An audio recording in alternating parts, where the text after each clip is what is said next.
दोस्तों आज हम पढ़ेंगे मराठों का पतन अर्थात मराठा का डाउनफॉल। दोस्तों मराठा साम्राज्य 18वीं शताब्दी में भारतीय उपमहाद्वीप के एक बड़े हिस्से पर विराजमान था। दोस्तों साम्राज्य औपचारिक से 1674 ईस्वी से शिवाजी छत्रपति के राज्याभिषेक के साथ अस्तित्व हुआ था और 1818 ईस्वी में पेशवा बाजीराव द्वितीय की पानीपत में हार के साथ समाप्त भी हो गया। दोस्तों मराठा एक मराठी जो कि पश्चिमी डेक्कन पठार जो वर्तमान में महाराष्ट्र है एक योद्धा समूह को जाना जाता है।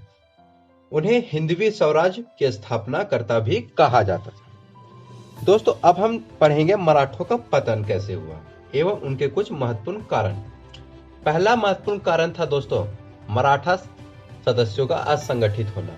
दोस्तों मराठों का पतन सबसे महत्वपूर्ण कारण मराठा सदस्यों में व्यापक फूट एवं एकता का अभाव होना। दोस्तों मराठा मंडल के सदस्य होलकर, भोसले एवं गायकवाड़ पेशवा को अपना प्रमुख मानते थे एवं मराठा साम्राज्य की सुरक्षा के लिए प्रतिज्ञाबद्ध भी थे, लेकिन मौका पड़ने पर इन लोगों ने साम्राज्य की सुरक्षा एवं रक्षा के बदले हितों एवं स्वार्थ पर ही अपना ध्यान दिया। प्रत्येक मराठा सरदार अपना प्रभाव क्षेत्र को विस्तृत करने पर ही लगा हुआ था, जिसके फलस्वरूप आपस में टकराहट होती थी। प्रत्येक सरदार पेशवा पर अधिक से अधिक प्रभाव बनाए रखना चाहता था और पेशवा भी एक सरदार को दूसरे के विरुद्ध भड़काता भी था, जिससे छल और फूट का वातावरण शुरू हो गया। दूसरा महत्वपूर्ण कारण था दोस्तों प्रशासनिक दुर्व्यवस्था।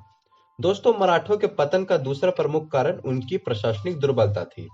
शिवाजी ने एक उत्तम प्रशासनिक व्यवस्था की नींव डाली थी, परंतु उनके अयोग्य उत्तराधिकारी इस व्यवस्था को ना तो बनाए रख सके और ना ही कोई दूसरी व्यवस्था कायम कर सके। दोस्तों उनका अधिकांश समय लूटपाट और युद्ध में ही व्यतीत होता था, इसलिए नागरिक शासन व्यवस्था, शांति, सुरक्षा एवं व्यापार पर उनका ध्यान ही नहीं गया। उधर नागरिकों का जीवन असुरक्षित था। आर्थिक कमजोरी की वजह से उचित तथा अनुचित तरीके से धन इकट्ठा करने लगे। तीसरा, योग्य नेताओं का अभाव। दोस्तों हम सभी जानते हैं कि प्रारंभ में मराठों के बीच अनेक साहसी एवं प्रतिभा संपन्न नेता हुआ करते थे, जिन्होंने मराठा शक्ति के उत्थान में अद्भुत योगदान किया। 18वीं शताब्दी में मराठा शक्ति के विकास में बालाजी विश्वनाथ, बाजीराव प्रथम, बालाजी बाजीराव जैसे योग्य पेशवा सरदार हुए, लेकिन पानीपत के तृतीय युद्ध के बाद मराठों के योग्य नेताओं में कमी आने लगी। नाना फडणवीस ने मराठों की एकता बनाए रखने का प्रयास भी किया, लेकिन उनके मृत्यु के बाद ना तो पेशवा और ना ही मराठा सरदार की मराठों की एकता बनाए रख सके।